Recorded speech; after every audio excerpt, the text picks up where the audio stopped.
guys, how are you doing? Good? Let's go to our August 14th class. But don't forget, before we start the class, like our video and subscribe to our channel so you don't miss any of our verbs. I will give you some minutes. Okay? Alright? Good. So let's talk about our text now.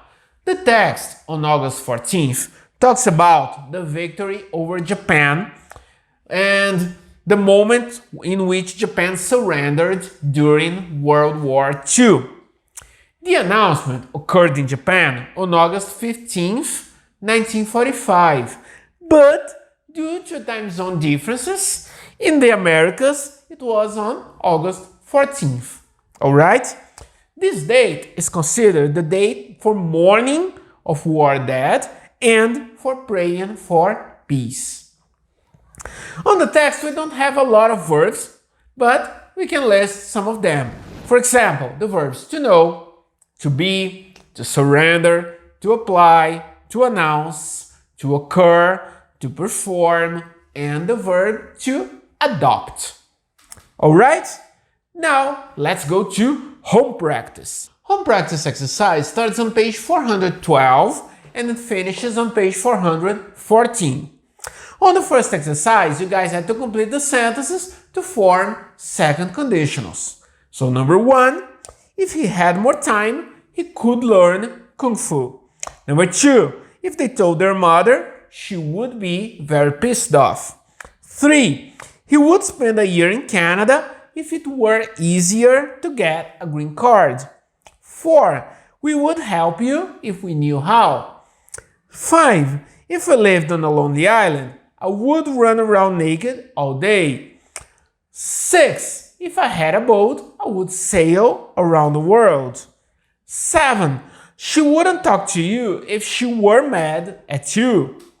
8, my brother would buy a Corvette if he had the money. 9, if I felt better, I would go to the cinema with you. And number 10, if you went by bike more often, you wouldn't be so flabby. After that, seniors and masters had to record an audio telling us what you would do if you could clone yourself and why. An example. I believe that I would do the same things I do if I cloned myself, because even in moments that I'm not happy with my choices, the world shows me I can learn a lot from it. Okay? Very good. So let's go now to our review. As you could see, this review is about conditionals. Zero conditional, first conditional, second conditional, and third conditional. Let's talk about each one of them individually.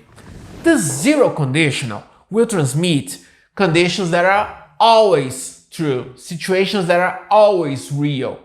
We usually use the zero conditional when we want to talk about scientific facts. Okay? For zero conditionals, our structure is going to be if, simple present, and simple present again. For example, if you perform kindness activities, you make people happy. For the first conditional, it's going to be used for situations that are possible, that are likely to happen in the present or in the future. And the structure is always if plus simple present, and on the other side, will, can, may, or to be going to. For example, you will not make the world a better place when you surrender to pessimism. For second conditionals, our structure is if, simple past, and on the other side, would, could, or might.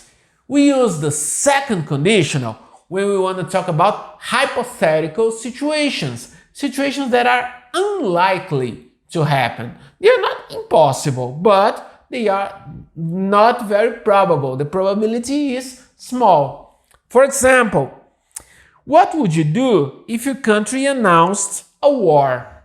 Okay? And the third conditional is not our focus today, but it's used for situations that are impossible to change because they have already happened in the past. Our structure, if, past perfect, and on the other side, would or could plus perfect infinitives. Okay? So guys, that's it for this class. Thank you so much.